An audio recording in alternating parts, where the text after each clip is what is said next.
Good morning, my dear brothers and sisters. Blessed Sunday po sa ating lahat.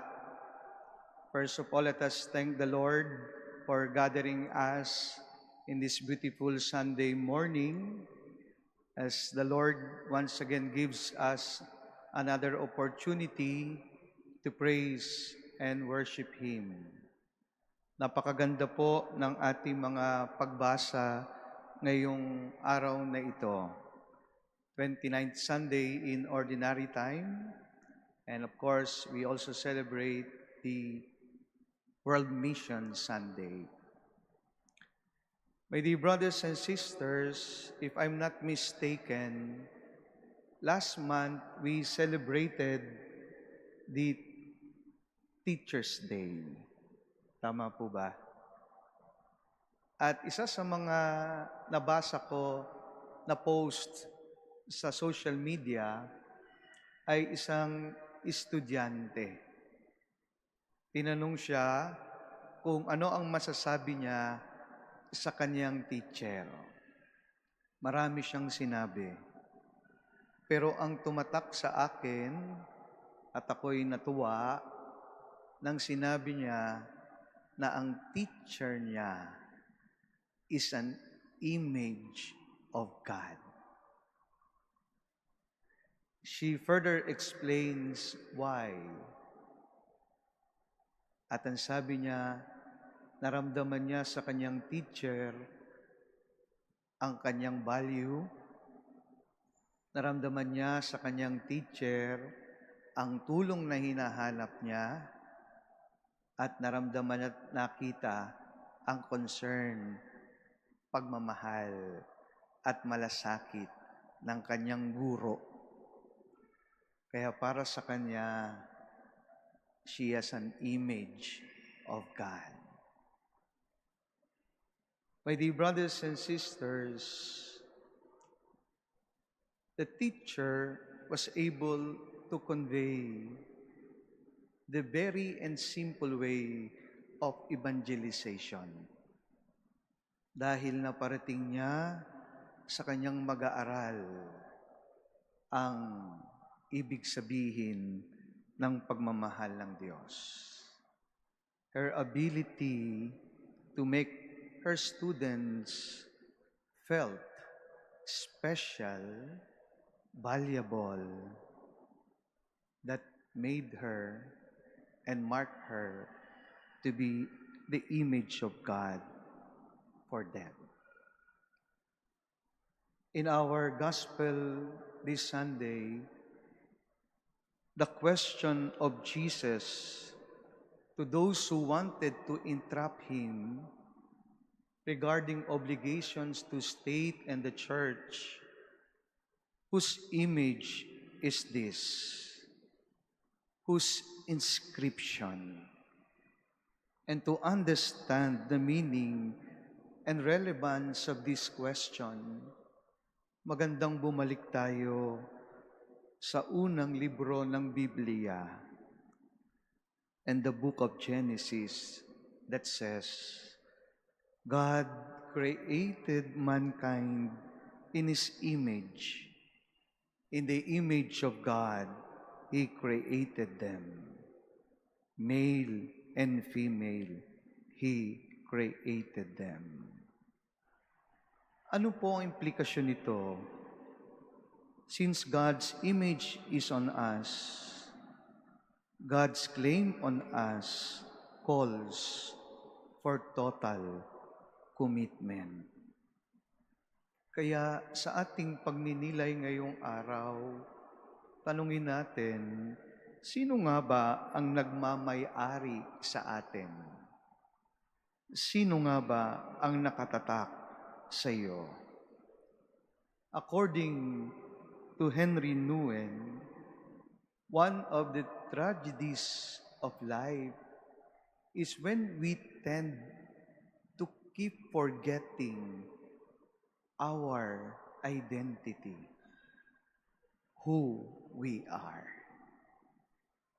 Kaya ho siguro, minsan at kalimitan, we do and try our best to gain wealth, to gain power, for us to become popular, because pinaniniwala tayo na yan ang ating identity, yan kung sino tayo at kung ano tayo, at kung ano ang sinasabi ng iba sa atin. Whose image is this? Is a profound question. Again, according to the book of Genesis, the human person is made in the image and likeness of God. Thus, he or she belongs to God. Indeed, we should be projecting the image of God so that people may see and experience God through us. It's good that today the church made us aware of the work of our brothers and sisters in a foreign land or even in our country in doing one of our roles, and that's to become a missionary in following our Lord. Hindi lang ito ipagdasal sila, hindi lang ito bigyan ng financial support, kung hindi para sa atin ipaalala na tinatawagan din tayo maging misyonero. To take part of the evangelization, to continue the mission of Jesus. Hindi natin kailangang pumunta sa ibang lugar, hindi natin kailangang magpakadalubhasa para maging missionary. In our own way, we can take part and become faithful missionary if we continue to project and make the image of God see through us. Na ibig ko pong sabihin that we project the image of God instead the images of the gods of the world, the God of money, success, popularity, prestige. Project the image of God, instead we show the distorted values of materialism and the inordinate desire to have more and more in this life. That instead of revealing the kindness and goodness of love, we should not exhibit hatred, bitterness, and unforgiveness. That projecting the image of God, let us continue to uphold positivity instead of bad news, fake news, and negativities. And we continue to bless one another instead of taking part in cursing our brothers and sisters.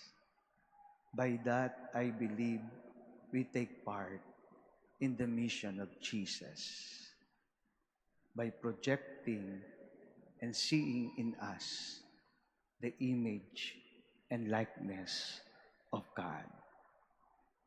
Kaya ang tanong, are we a living reflection of God's image?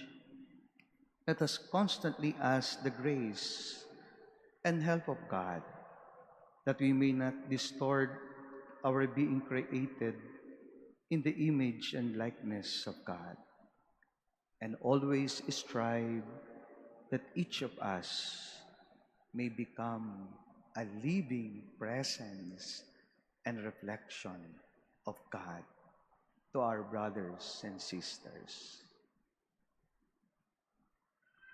The San Vicente de Paul Parish and now the Archdiocesan Shrine of Our Lady of the Miraculous Medal is grateful to our dear Rector and Vice Rector of the Manila Cathedral, for inviting us to be part of the celebration for the month of the Holy Rosary here in Manila Cathedral by inviting the image of Our Lady of the Miraculous Medal be placed in the sanctuary. Alam niyo po, ang debosyon na yan ay nagsimula pa noong 1830. At ang kilala at pinaka-popular na debosyon na yan ay laging naalala sa isang silver, o ngayon marami ng uri, but another silver piece of medal, kaya miraculous medal, na ipinagkaloob ng ating mahal na ina sa isang madre na si Saint Catherine Labouré. And it is our Blessed Mother herself designed the medal and asked Catherine Labouré to make this medal available. Not to be a lucky charm, not to somehow propagate yung akala natin na magbibigay sa atin talaga ng milagro. Pero ang ibig sabihin po niyan ay isang instrumento at sign ng pagmamahal ni Maria sa atin para maipalapit tayo sa kanyang anak. There is no superstition, nothing of magic connected with the miraculous medal. The miraculous medal is not a good luck charm, but rather it is a great testimony to faith and the power of trusting prayer. These great miracles are those of patience, forgiveness, repentance, and faith that projects also the image and likeness of God. Kaya sa araw na ito, tayo po'y blessed na blessed. At sana sa pagpapatuloy natin sa ating paglalakbay ay tunay na maipakita natin at maipahayag at mahabahagi ang Diyos sa ating buhay. That at the end of the day, all of us belongs to God.